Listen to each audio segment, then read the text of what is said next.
there is an examination to be done. On vient de me dire qu'il fallait passer un That some contrôle. people want to ask us some questions and we have to answer to see whether we can pass. I don't. Let's have the 3 questions from Gloria, Sophie, and Tendaishe Chitima. I propose that we have them back to back so that you can answer them after that. Kindly, let's have the questions.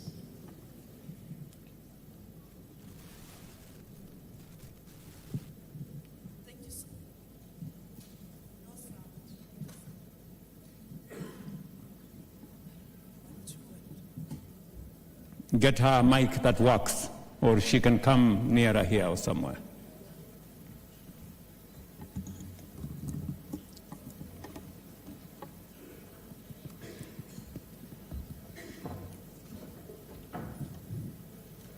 Thank you so much, President Macron and President Ruto. My name is Sophie Mkwena from the South African Broadcasting Corporation.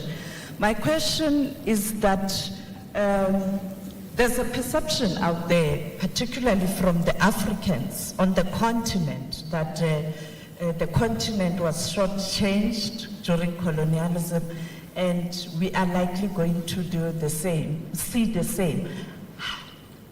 Can you kindly assure Africans on the continent that this time around this will not be the case? Thank you so much. Thank you very much.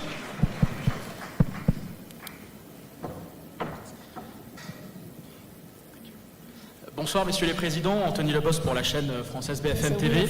Une question d'abord à tous les deux. Good evening to both presidents. You have signed some major agreements. You've got the G7 upcoming. Mr. Ruto, you will be representing Africa there. Question, what progress, tangible progress has been made?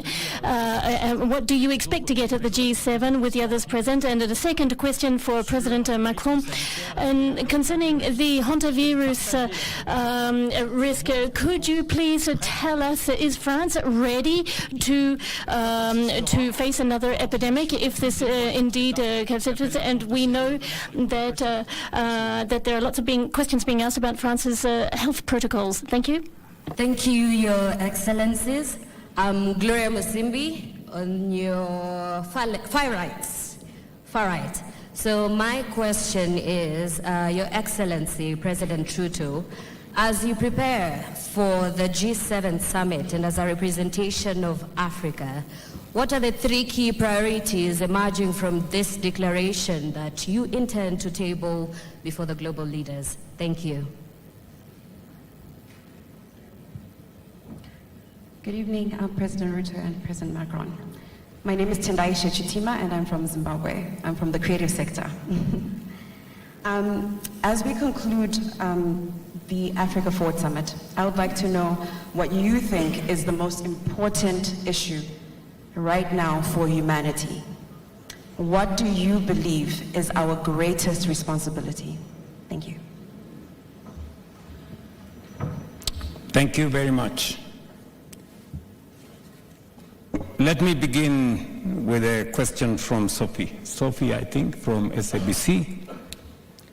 And yes, this continent was a victim of brutal colonialism, all the way to slave trade, exploitation, and everything in between. The African Union led in the charge for independence. We now have 54 independent states. You have asked us what assurance we can get that this will not be repeated again. I can tell you without fear of any contradiction that we do not need any assurance from anybody. We will do it ourselves. We will not allow ourselves again, as leaders from this continent, we will take charge of our own destiny. And that is why a conference like this is taking place in Nairobi, because we are recalibrating our relationship with our partners. And we have been absolutely clear that this is a relationship of equals. At the heart of this relationship is sovereign equality. At the heart of this relationship is not extraction, is not exploitation. It is investment for mutual benefit. And we are not entitled. We are not asking, to be favored. No. We are asking that we know we have responsibilities. We also know that others have responsibilities. And the reason why we had a candid conversation this afternoon, even amongst ourselves as Africans, there are things we can do for ourselves. The challenge is when you go and seek for help for things you can do for yourself. We cannot continue that way. And we are saying we are up to the task. Let me give you an example. We had a candid conversation this afternoon that while we go and look for financing our projects using other people's money, we have money in Africa. We have $4 trillion of savings in our pension funds, in our insurance companies, in our reinsurance companies, and yet we are not using that money to fund our own development. The first thing we need to do, and we have agreed with Africa Development Bank, we have agreed with Afri-Exim, we have agreed with Trade Development Bank, Africa Finance Corporation, that before we go and look for money from other people, we must structure our own DFIs to unlock these $4 trillion of our own resources to finance our development. So, we will not allow ourselves to be exploited again, because we know what we must do. And what we are saying is we don't want to also blame others for our own mistakes. President Kagame told us today that nobody owes us development. We owe it to our own selves. So we mustn't look for favors where we can do it ourselves. Secondly, Aliko Dangote told us today that our own private sector in this continent must first and foremost invest in our continent before we go looking for other investors from elsewhere. The question people ask, if our own private sector does not have the confidence to invest in our continent, why would private sector from elsewhere have the confidence? If we are not ready to mobilize our own resources here in Africa, resources that are available to us in pension funds, in insurance companies, why would anybody else use their savings to finance our own development? So first things first, we must take the lead as Africans, as policymakers, as private sector leaders in taking charge of our own development. Any other support we get from friends like Macron and other people will be secondary.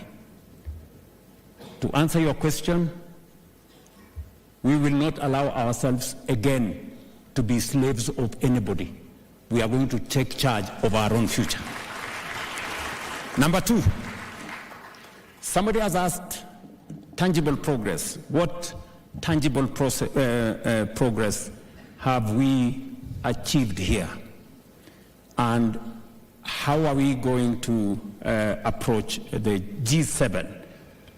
Let me say the following, that we have agreed on three fundamental things.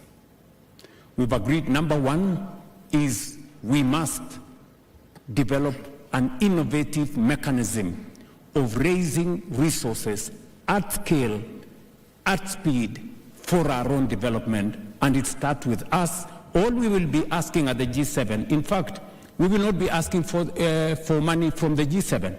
What are we asking from the G7? We are asking them to put in call-up capital. We are asking them to put in guarantee, not money. We will use our own institutions to mobilize resources to undertake our own infrastructure development. That's what we'll be going to the G7 to do. Simple. You know, in the past, we've been going to ask for aid and loans and things and more. We are saying there are things we can do by ourselves. Number two, we will be having a conversation as an outcome of this meeting on our human capital dividend. Our young people, the people of this continent, are the greatest asset that we have. They will form the workforce of the future, they will form the market of the future, and they will drive innovation, creativity, artificial intelligence, and technology. So we have one of the biggest assets. What we have agreed is, how do we make that, how do we build the capacity for that asset? Through education, through training, making sure they have access to the internet, making sure that they have access to technology. The rest, the young people of this continent can do it for us and for the globe. And finally, we have agreed on energy transition. That energy transition is not just going to be about energy. It's going to be both transition in development and transition in transformation itself. So energy being, because I have said in my closing statement, there is no region, no country that can industrialize in the dark. We need energy. So these are the three most important things that I see as a take-home from this conference, and I'm very, very proud of the outcome of this conference, and I want to thank my brother Macron for being here with us, using his network to work with us. And we came here as heads of state because we know that first and foremost, it is our responsibility as heads of state in this government to take charge of our own development.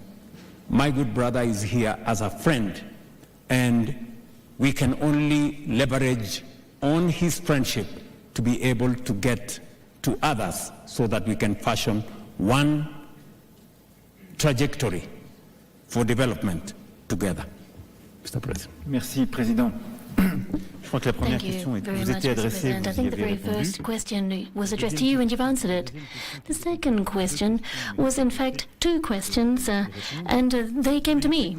So to answer very concretely about the G7, first of all, I think it's really important to have a representative of the African continent there at the G7 when we're talking about international crises to solve, because Africa suffers from these crises as much as anyone else, and too often Africa is left out of these international discussions. Africa has been the most severely struck by the consequence of the war of aggression by Russia against Ukraine because of the cereal and fertilizer imports that have been affected. This caused enormous problems, as well as we saw this with the 2022 farm project, and now we're looking into other modalities. And what we see happening with the Strait of Hormuz right now, we see again the primary victims are here in Africa. We heard this from the captains of industry today. We heard it from other stakeholders. The price at the pump and the increase in the crop price of the barrel have major impacts. And in the terms of the food supply chain, it is, remember, a third of the ships arriving with imports to Africa come through the Strait of Hormuz. And so once again, this is a moral and political failing not to have that representation of the African continent in the G7. And so when we talk about those major global crises, we're going to have to talk about consequences on the African continent. So that's the first issue. Now, the second one about the issue of financial architecture and the need for guarantees, which is what I would call a native issue to the G7.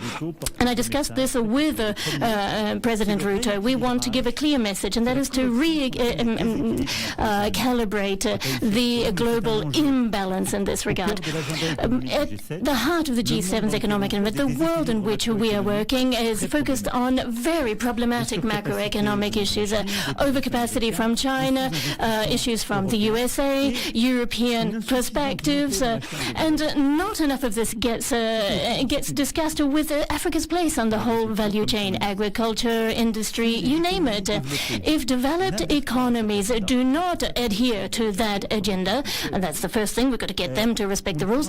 Secondly, then how would we even be able to hope to make a difference? And so all of the G7 and their partners like India, Brazil, South Korea, and others who are invited to the G7, it's important for all of those countries to adhere to that agenda. And it's not the G7 countries that are mostly doing this, but when it comes to raw material exports, for example, when you look at primary commodities and rare earths, we've got to make sure that Africa is part of the conversation. We have a shared agenda for the G7 and for Africa, which is of great strategic importance. And now, in some ways, we've got to counter the predators of the 21st century, those who want to get their hands on Africa's resources and retain the global market control.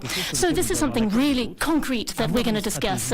We have a shared strategy to make sure that Africa is further up that value chain and can play its full part as a sovereign player.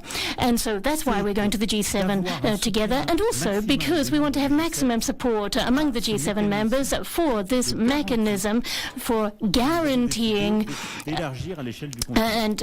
guarantees that we want to expand across the continent. There are some guarantees that already exist that would cover primary losses, and some member states based in the region are already part of that. We've got the African Development Bank, who comes off with one vehicle for everybody. It'll be a pan-African vehicle, which means that when capital is guaranteed, that means that our infrastructure investments via the African Development Government will be guaranteed, and this will attract more private sector investment because those guarantees will be in place. This is something extremely concrete, very tangible, and it's something that we are very excited about. And the second question was the health risk associated with the hantavirus, and I was discussing this with the Prime Minister when the first cases appeared, and obviously we've seen an acceleration of events over the weekend, and the Prime Minister and the government have taken the right decision. The Minister of Health has said several times the best experts have been consulted, as we always do when it comes to making decisions like this. And France has a very rigorous case tracing protocol, and it takes into consideration all of the scientific data that we have concerning the incubation period and the initial stages of infection. And building on that, the government is setting up very rigorous health protocols, and countries like Spain and other countries who have had experience in this. Remember, this is a known virus, so it's different to what we've just been through a few years ago, but we've learned a lot from COVID-19 and that epidemic, and so the government is taking the right decisions. The situation is currently under control thanks to the work that's been done, and we thank those who've been so responsive on this. And now at the European level, I'm thinking that an EU-wide protocol might be, and then also the the World Health Organization is going to have to issue its own recommendations, but we're still working on the evolving situation. The very latest question, which, if I understood properly, was directly addressed to me and was in a certain way more political and personal. If you ask me, in my regard, what is the most important issue for humanity and my main responsibility, I would probably answer you, our children. Our children. And I think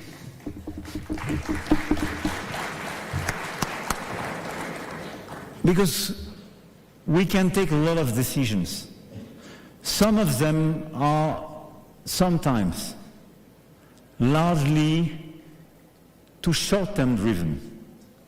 It could be a necessity. And sometimes you have to take, I would say, the second best decision because we all decide under a lot of constraints. But the most important decisions we take in our capacities, and I think it's true for head of state governments and business leaders, entrepreneurs, artists, is when we try to take into consideration the long run. And I think a lot of decisions we took today are for the long run because they are very demanding and we are transforming a lot of things. But this is not a reason not to take them. And I think the main transformation are the one you decide when you are precisely inspired by the next generation and our children. And I think this is a question of fairness as well. Because the only one not to be present in this room are our children or the children to be born. And this is why they are the ones to inspire us. And they are the ones that we have to take into consideration in our decisions because they are not yet around the table. And this is why when we speak about education and health, economic opportunities, Africa's opportunities, when we speak about peace, when we speak about as well how to protect children and teenagers against inappropriate content, especially in the digital environment, we are doing the most important things. So my main responsibility is to do my best for our children.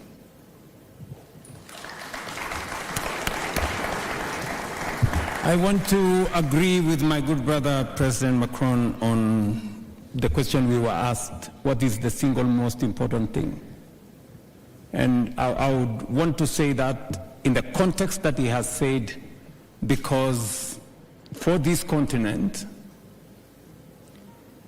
our children will determine the markets of the future. There will be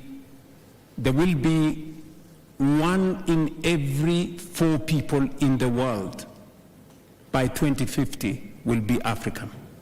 Those are our children. They will determine the markets. They will determine energy consumption. They will be the world's workforce, and they will drive technology. So that is the biggest asset that we have, and that is why it's education, it's health, it's training, and it's empowerment. It's critical for our future. And finally is to say that because of exactly what President Macron has said, certainly we will have more children than them. And that is why the debate in the past was, are we facing east or are we facing west? I have kept on saying we are facing forward. But yesterday, the young people of this continent told me facing forward is facing south, because that's where the future is. Thank you. Thank you. Thank you. All right. So thank you. I request that we now give another warm clap to the chairs of the Africa Forward Summit. We'll be upstanding to bring this summit to a close.